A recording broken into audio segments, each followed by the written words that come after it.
Through the campus, under the green canopy of poplars and oaks he walked, along the brick sidewalks past the bell tower, the football stadium, through the pine grove that led to the dorm.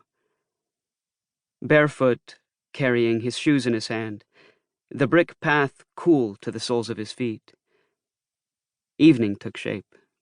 Street lights turning on one by one, lights in the windows in the dorms along the way, drifts of music, voices on the baseball field beside the last stretch of the path.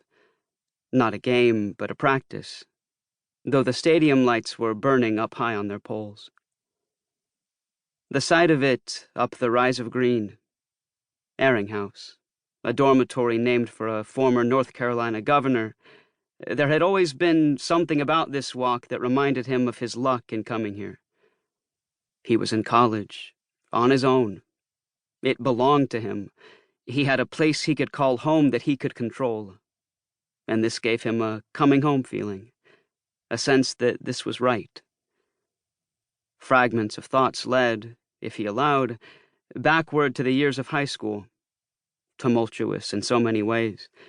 The desegregation of public schools where he had lived, the sudden coming together of white people and black people, their confronting of one another, the denial he had felt in himself and in his family at the onset of integration.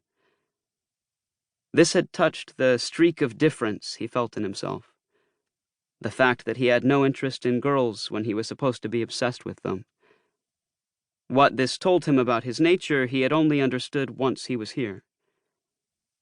In high school he had held himself in check out of caution, but now he had begun to break open, to allow the world to carry him on its wave. This was the subtext of much of his life, the upheaval he could feel in these days of the middle 1970s, the breaking of old patterns, the sudden freedom to act in different ways from the past, so that his mother, for instance, far from being trapped in a marriage to his father, could divorce him and marry again. He could follow her example in his own way.